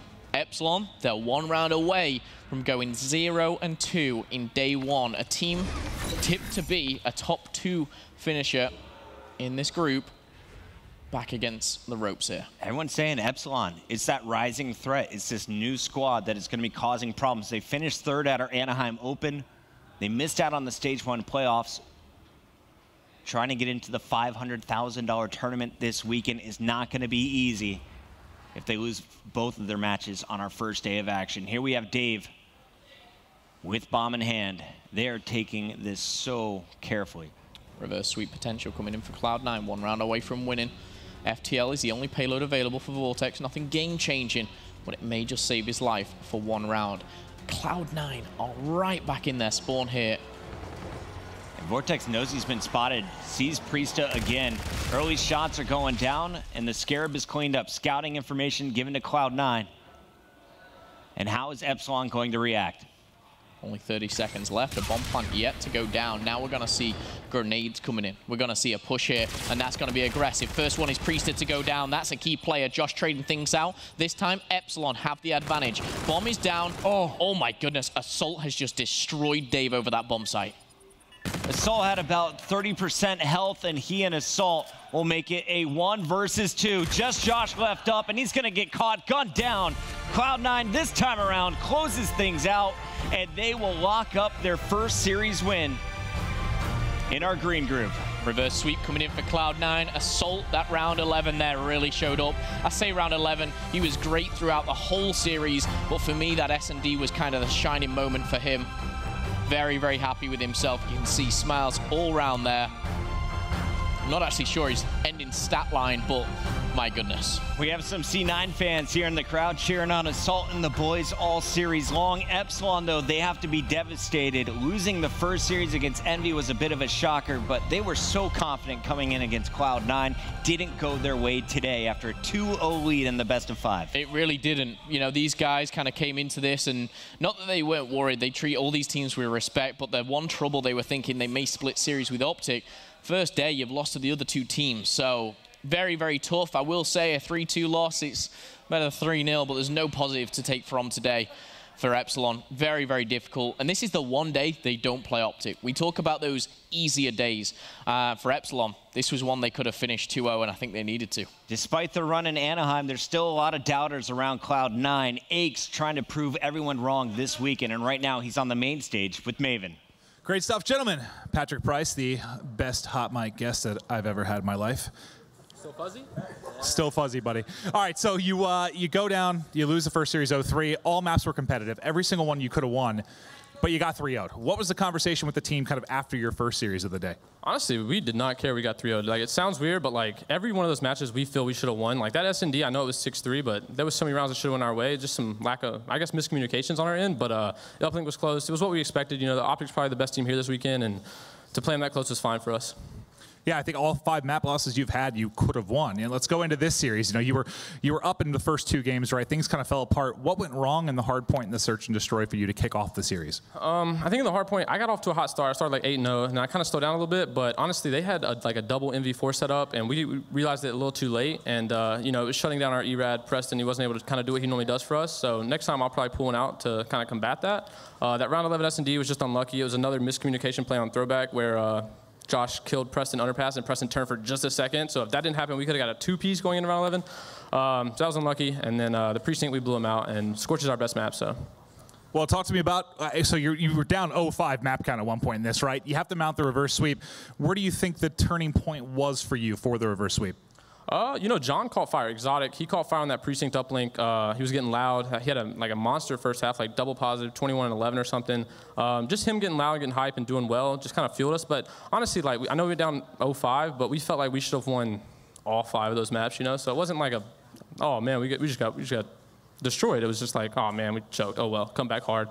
And you know, start off on fire on that precinct, and then just kind of momentum carried. Well, talk to me a little bit about Exotic, because I thought he had a really, really good series. And you're right, he started going in game 3, a guy we look for to do strong in search, but he was getting it done the respawn as well. What makes him a special player? I think both Exotic and Priester are both so explosive at any point. They can take over a map. And, you know, John, he's just a player that, like, when he's going off, he's going to keep going off. He's not a player that's going to slow down. So, yeah, I mean, him getting loud and being that guy for us, whether it's me, Adam, or Priester, the fact that we have all 4 guys right now that can explode at any moment is really working well for us. Well, you avoid the fate of Cloud9 in Stage 1. You don't start 0-2. You get a much-needed victory there, buddy. Good stuff today. We'll throw it over to the desk. Thank you very much, Maven. Congratulations to Cloud9, of course. They complete the reverse sweep over Epsilon, and then we'll give them the finishing total of the day at 1-1. Teepa, I want to kind of kickstart the conversation with you. Going into it, you said, yeah, it's probably going to be a game 5. What made you so sure of that? I just think overall, especially looking at that map set, Pat said it scorches their best hard point. So a lot of those scenarios where if you do make it to that map 4, the things are going to sway back and forth. The biggest thing, though, is Cloud9 Search and Destroy extremely inconsistent. I'm not sure if it's just throwback or their Search and Destroy in total. That breakout looked pretty solid, but they're relying on snipers, a lot of first blood scenarios for Priesta. So I don't really know how to call Cloud9 going later on to this weekend, but regardless, they get the win. The reverse sweep, solid performance overall. Definitely a good result for them, of course. But we're going to go ahead and break down that series for you. Of course, starting with game 1, the hard point on Breakout. And this was a weird one to watch, Joe, because, I mean, Cloud9, they go up massively. I think it was something like 92-7 points. Then all of a sudden, you blink, and they're down 60 points. I mean, that's you can't play like that against the best teams in the world. Let's put it that way. Yeah, they got 94 points, and they still have it at this point, and we've already started the second half. Obviously, Ace had a really good start. Exotic turns it around, but Priest and Assault, you know, they just didn't play too well. But Dave and Hockey were, as Pat was saying, they had a double MV4 setup. Maybe something that a lot of teams aren't used to, but again, Epsilon, this is their best map. This is where you expect them to succeed. It's weird to see Assault get off to slow starts in the hardpoint games. He did it in the game 1 against Optic, and then now here against Epsilon. I feel like Assault is such a key member of this team, especially in respawn game modes. If he doesn't I don't want to say like go off. He doesn't need to go off in every hard point, but he needs to play that like rock solid back NV4 role. If he doesn't do that, you're going to see a lot of these results. Yeah, one of the biggest issues, too, is Pat, he said in that interview there, he started off so hot, and then I think he went on like a 1 in 10 sort of spree. So the fact that he was so streaky on that first map in specific, it's just so tough to win those rotation battles. But I think Cloud9 overall on these larger maps, I think they're good at Scorch and Throwback because you don't have to really focus on staying alive on rotations so much. The rotation is much shorter. On these longer maps like Retal and Breakout, for example, they over-challenge in those gunfights. They need to group up on the rotation towards the next hard point. They take the gunfights too early, end up spawning out. So a bit of issue on the larger map for them. Very true. Of course, for Epsilon, they start off 1-0 in the series. We go over to map number 2, the Search and Destroy. This one goes the distance, goes to a round 11, but I mean, Merc, Cloud9 had a 5-3 lead in this and let it slip. Is it kind of more of what we talked about earlier on with their Search and Destroy, just the failure to change things? You just have to be able to finish these rounds, and you know they did have their payloads at use. They obviously do a great job of sort of denying Dave camo, but again, in the round 11, Josh has reactive. That's sort of the game changer, but again, a 5-3 lead. You have to be able to close this series out. You can't do that. I mean, you can't let a team come back, you know, being down 5-3. After this map, I thought Cloud9 was done, personally. Yeah. I thought this was like the 3-0. The dagger, 3-0. Like, we're going on in the next series after this. But obviously, you know, they extend the series. They end up winning it in the end. I think this is a big map, though, just in terms of they need to be able to close these games out, right? I mean, you see Priesta played well. Dave on the other side played very good for Epsilon. But you can't let teams off the hook this many times in a series. Of course, I mean, you see the stats there for Dave, 14 and 5, 2.8, a great performance from him, but I want to be that guy. Every desk needs that guy. His camo play, Teep, I'll talk to you a little bit about it. We've seen him make a couple of camo plays throughout day one here that have been pretty questionable. Same thing in that Search and Destroy as well. Is it panic almost, you think, or what's going wrong? I think what he's trying to do overall, especially in the respawns and some of the Search and Destroys, is he uses it and pops it after a huge play already happens. So he's like trying to be that playmaker at all times, but the fact that he's able to pick up so many kills even without camo, he might just be thinking about using it in such an opportune scenario, and you know, blind camos at times, just situations where he doesn't really need to pop it. So I guess it's just they've been garbage camos. Let's be straight up about it. Yeah, they have. But the fact that he's been, you know, is putting up those score lines and respawn in Search and Destroy is very impressive. But I mean, he's putting up the scores. Obviously, we know Dave is one of the better players in Europe. He's going to put up those big score lines, get camo a lot. But I feel like he's never in a position where like he's going to have a great use of camo. Yeah. Like for argument's sake, like let's say like retaliation. Like let's just take a map. And you look, like, if he's all the way on that back bridge, like, with the NV4, like, you want him staying there. You don't want him to be the guy that goes in, uses camo, and sits on the hill. Then you got, like, one of his other teammates looking over him. You want him to be the guy looking over those players. The biggest thing, too, that I wanted to touch on is, like, why is your slower NV4-based player like trying to initiate with something like camo, like especially having that guy with a camo or reactive, for example? I don't know if I really agree with it. We say on a lot of other teams, those players, the guys are using like FTL. So I don't know. I don't know how I really feel about it. There is times where that camo is being used at the perfect time from those sort of players, but I don't know. It's tough to call. Yeah, I think it's just to get them a guaranteed camo, because I think if you put it in the hands of one of the other guys who don't slay as consistently, they probably don't get it. In terms of his camo on that throwback, it was a 1v2 situation. I think he definitely thought, obviously Exotic hid in that corner. He didn't check it. I thought it was an okay use. Obviously, he ends up losing that round, but again, it's a 1v2. He gets the first kill. He knows just the way IW Search and Destroy plays that guy has to be nearby. I think he just got a bit unfortunate. Okay, fair enough. Moving forward, we'll talk a little bit now about map number 3. Of course, it was the uplink. At this point in time, Epsilon, of course, 2-0 up. Matt, you mentioned you thought at this point, series over, but Cloud9 came out and absolutely dominated. Exotic dominated the first half. You need to change that up. It was Exotic that dominated the first half. I believe, I think Pat said he was 21-11. I think that the last I saw he was 21-9, I think, before the half. But he was fantastic for Cloud9 in the first half. And I really think this is a series that kind of keeps Cloud9 in the rest of the weekend. This is one where they're starting to look like the Cloud9 of Stage 1. Very, very true indeed. Of course, talking a little bit about Epsilon overall in uplink, Merc, this is their second loss now in the day. And to be honest, they've not looked good. No, it's against teams who we've talked about. You don't want to lose tiebreakers to, right? Like, it's going to be Cloud9 and Envy, you know, who you're sort of fighting for second, third, and fourth. Well, maybe. But, you know, we can assume that Optic's going to play very well. So those tiebreakers versus the teams they play today, you know, a 3-2 isn't bad, but a 3-1 isn't awful, but it just puts them in a really weird situation where, again, Phil said it, tomorrow they do have to go up against Optic Gaming. That means Sunday they will have to play them again, so it just puts them in a very tough spot. Very true, and of course, uplink we've seen so many times throughout IW has really been that turning point. The teams can make those reverse sweeps. It gives them a lot of momentum. That was exactly what happened to Cloud9. They use that momentum. They go into the hard point, and they absolutely dominate map 4 as well. Oh, it looks completely easy, and that's just what happens when you have Exotic playing so well first off, and then in tandem with Priesta, one of the best E-Red players we have in the entire league. So it's just very fun to watch these guys play Scorch in specific. I feel like if they can figure out and try and replicate a somewhat similar strategy, figure out their weapon roles on some of the other hardpoint maps, they could probably be just as good at those. Very true. Of course, you see Dave there picking up kills after kill, but I mean, you need that time in the hill, Merc.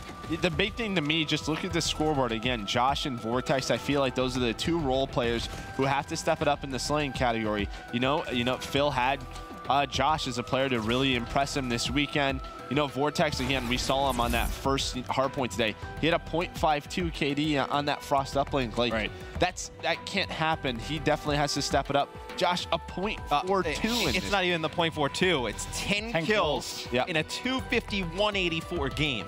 Like, that's not like a blowout game where we're done and dusted with a hard point, you know, 3 minutes. That's a like difference maker. Yeah, that is 100%. a huge thing. I mean, you probably work it out. That's maybe a kill a minute, maybe.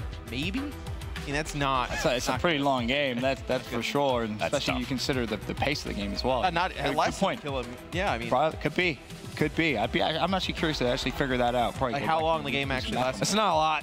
It's not a lot. Thanks, Joe. Regardless of fantastic. All right. No, thank you for clearing that up. Regardless, he didn't kill anybody. That was the problem. He got 10. He got 10. 10. Hey, thank you for correcting me again. Just what I do, Matt. Moving forward, we'll talk a little bit about Game 5. Of course, at this point, Cloud9, a ton of momentum. T, when we got to Game 5, were you thinking, yeah, this is one Cloud9 now win with that momentum coming in? It's kind of tough to call. I was talking to Pat before this map started, and he's like, well, it's breakout, it's 50-50. And I don't know if teams should still be feeling like that on this map. It's been in the rotation for a while now, but regardless, I think Exotic making the big boy plays, whipping out the sniper, and hitting some very nice shots in that first round just to sort of set the precedence, and then just better search and destroy overall. I thought I was really scared for Cloud9 in this moment exactly where Hockey is able to pick up this 3-piece. I thought momentum was going to completely shift over, but the composure was obviously there for Cloud9. They end up, bouncing back, playing some very solid rounds, and Assault finally having a fantastic sort of carry game. I mean, fantastic, absolutely. I mean, you saw that kill in the replay package as well, that crucial kill that you kind of talking about, just turns it back in Cloud9's favor. A 12-3 game from him. Fantastic stuff coming out from Cloud9 as they complete that reverse sweep, and of course give themselves that first win. For Epsilon, some pretty big woes, 0-2 on the day. Of course, we can see teams turn it around. It's definitely not the end of the world, but with how tough we expect this week to be, with Envy already with a win as well over Epsilon, it's definitely spicing up a head-to-head, as you were mentioning earlier on, Merc. But moving forward, I do want to talk a little bit now about score streak. We had our score streak prediction game in that last series. I'm curious to see how perfect you guys would have been, and well, the current leaderboard as well. See kind of where you guys are at home as well. Of course, you can play the score streak prediction game exclusively to mlg.tv/COD. So let's see how you see already. You know what? You're actually correct. That's how good Merc is. He doesn't even need to see the question. I mean, here's what we asked. Who will lead Cloud9 in hardpoint time in Game 1? Exotic with 22% of your vote. Is that the way you would have gone, Team? Oh, honestly, I probably would have picked Assault or Priesta. Priesta's obviously going to be that E-Rad guy, going to be in the hill a lot of the times, but probably pushing out. I think I take Assault. A lot of the time you see your main AR, your NV4 player, kind of just chilling, sitting pretty. True. Especially in Breakout. It's like one of those maps where there's so many positions from the hill. It's just like easy pickings for our NV4 players. Very true. Moving forward to map 2, we asked, will any player finish with 12 or more kills in Game 2? And 61% of you got it wrong. You said no, or in actual fact, Dave dropped 14. 39% get that right. To be fair, I would have said no as well. It's a lot of kills for a search and destroy. Really, that's a fair amount of kills. Yeah, more than Josh on Scorch. He did. Yeah, Josh had 10. Wow, okay. That was a hard point. I guess. That's true. Yeah, that's what I'm saying. That's a fact. That's factual information. If that came up in a hard point, I bet you everybody, 100% of the... No, that's what I'm saying is Dave had more than Josh. Oh, okay. Yeah, he got more kills in the search than he did in the hard point. Yeah. which is kind of concerning to think about. get Moving it now? forward, though, the question we asked during map 3, how many points will Cloud9 score before halftime? 51% of you guys got this correct. 4 or more. Again, is that the way you would have run there, do you think? Precinct, yeah, I'd take 4 or more often than not. But looks like pretty much a coin flip, 49% to 51. With them being down 0-2, I don't know. I'd take it. They're good at Precinct. I guess I saw Cloud9 packing it in. Maybe. What time is it? Well, You could have made it the cheesecake if you would have lost game number 3. Oh, You could have had enough time to get there. Well, you still have time. Yeah. Probably do. We'll take a look at our leaderboard now, though, and see who is sitting at the top. It is. Ooh. Oh, wow, that's A 9 that's already. 9 already? That's pretty high. You guys aren't messing around. That's very, very impressive, actually. I think last week the highest on day 1 was 5. So. Shane's back. Shane's back again? Yes, he is, in 7th place with a score streak of 6. Of course, as I said, you can play the score streak prediction game exclusively at mlg.tv/COD. There you get your up-to-date event statistics, your featured player POVs, and of course that fantastic source quality. But moving forward, of course, we still have one final game to be played. Here on day 1 of week 4, Optic Gaming versus Team Envious. Both teams with a win as well, Teep. Which way are you leaning in this series? Well, I think this is going to be a complete battle. I think it's going to be a 3-1 on either side. Optic Gaming does look very, very strong, though, in the slating category. It is going to be that same maps that we just saw in the previous series. So when I'm looking towards that one, I think Envy's only chance to really take this series is going to be that breakout. We've seen Optic have a lot of problems on it, obviously. So I think they can gain some momentum there. They need a well-rounded performance, though. These are the types of matches where we've seen this Envy roster have those 1 or 2 players slack. So just based on the previous results of the past couple of tournaments, I'm taking OG in a 3-1. OG 3-1. Obviously, Teep mentioned the maps, Merc. When you look at that series, is there any kind of favorable ones that you think, yeah, okay, Envy should win this, or Optic definitely should win this? I kind of like Envy's chances on Breakout and Scorch. I don't feel like that's sort of Optic's strongest, when I think Optic Hardpoint definitely retail and Throwback. Precinct definitely, I think that's all Optic. Throwback S&D, Optic looks better on it. So if Envy is able to sort of get it to a game 5, I think again that's sort of one of Envy's better S&Ds. But the hardpoints could definitely own Envy's favor. Yeah, I think game 1, you definitely look. That's like if Envy were to steal a respawn, like that is it. Like you can come out of the gates, break out hardpoints, a map even Scump said earlier they have not been good on as of late. Maybe that's when you steal. Throwback, Search and Destroy, you know, they have not excelled on Throwback, whether it's Uplink or Search and Destroy. Even their hardpoint game has kind of been up and Envy down. looked horrible earlier today. They did. They definitely did. But I'm excited to get this it one could be a underway. toss-up as well. Yeah. Be a toss-up as well. Definitely could be. As I said, very excited for this final game, and there's still plenty of action left here at week 4 of stage 2 of the CWL Global Pro League. Day 1 is coming to a conclusion now with just 1 match left on the day. And boy, oh boy, is it a good one. The E Classico, Optic Gaming versus Envy, up next.